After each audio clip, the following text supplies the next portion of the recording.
So we're back here in Alva on this project. I kind of walked you guys through it a few weeks ago or a couple months ago.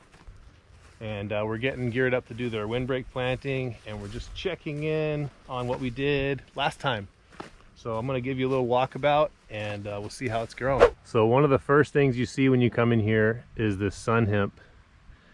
And the sun hemp, we seeded it directly. We did not water it, and so far it's about almost waist high, looking really good. If you remember, we did a tilled path all the way around the bed, and then we broadcasted the sun hemp with some cowpea, which you'll see it kind of peeking and poking through. But the sun hemp's really dominating right now. And then I'm looking in here, and I can see where we did these little support islands of there's cowpea in here, and you can kind of see them kind of popping through different areas. So far, really happy with the way it looks. I don't see a lot of grass popping through. That was my main concern, was just that we wouldn't get back here soon enough to check it if there was grass. And I'm seeing a little bit of nut sedge here and there, but that's probably coming through in the compost. It's not the field grass coming up through the mulch. Like I said in the videos before, we mulched rather thick, so I was pretty confident, but it's always nice to get back out here and see. Here we have some of the little edible spinaches. I think some rabbits have been chewing on these, and that's really to be expected, especially out on a site like this where you're kind of out in the open. But some of the ground covers, like the sweet potatoes, are starting to dominate here, starting to make some runs. The tithonias are looking like they're sprouting up.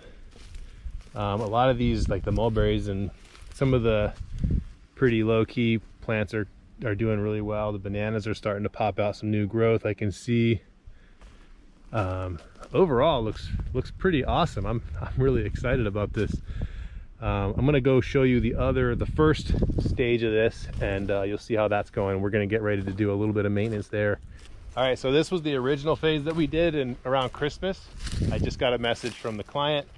She was asking if it was time to cut the tithonia, and what, if anything, should be addressed in here. And I'll tell you right now, this is definitely the time. If you look, you see these cuttings, they're starting to form these roots. There's going to be a certain amount of care that takes when you make the cuttings like this. When we cut this and lay it down, we want to make sure that the rooty parts don't lay directly on the ground, because if they do, they can root. So what we'll do is we'll take these big sticks like this, and we'll do it in handfuls, but the idea being that the woody part is actually kind of floating on top of the leafy part, if you see what I mean. This is a little raw sapote. It looks like they're getting some kind of weevil out here that's chewing, but the tree looks healthy enough. Here's some cassava that we put in. This thing's just reaching for the stars. Definitely could be trimmed back. I think that's what I'm going to recommend to do, or we'll have our guys come in and do it. Some of these are starting to push over in the wind because this is a pretty open site. There's a cassava that fell over. But everything here is ready for a chop. Put the fertility back, cover up any grassy spots. If there's anything that's trying to pop through, you can kind of pull what you see and then suffocate the area. But overall, it looks pretty darn good. Everything that I see is growing. Like I said, there's a few things that have been nipped by the animals, but that's just something you deal with, you know. Those are your neighbors.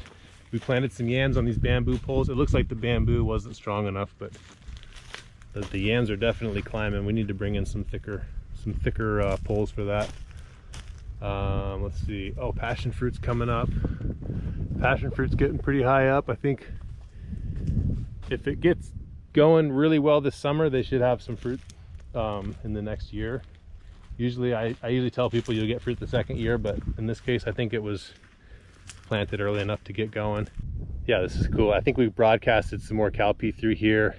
I can see the support species are all doing really well, and we're gonna go check out the windbreak area, and I think that's gonna be a wrap for today. Oh, check this out, bunch of guavas. That didn't take very long. So over here on this side, we did the same thing. We put in the sun hemp and the cowpea, and it doesn't seem like it took off as quickly on this side, and I'm wondering if it's just more sun or less sun, or more wind or less wind, or what was the difference. Definitely took off better over there on the other side. But you got to check out these papayas. These papayas were tiny. They were pretty small when we put in, and they're already flowering. So these are going to start to these flowers are going to start to set some little fruits here. It's definitely a female or a hermaphrodite. And then check out these pups. Here's the original banana, and they've already got 2 pups. There's pups on this one,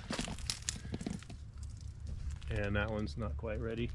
Papaya again, taken off to the moon. Seems like papayas are really liking this site, which is pretty cool to see. They kind of tend to be, either they love it or they don't love it.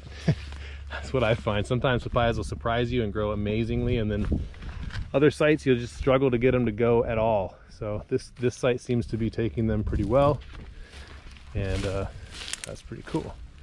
I am seeing a little bit of grass here on the edge. I think this is where we filled the edge of the path, and maybe we didn't put it thick enough here. So this will be somewhere we got to either put some cardboard down and then put more mulch on, or something right here through this pathway section. Anyway, that's what's going on. Thanks for joining us, and we'll see you next time.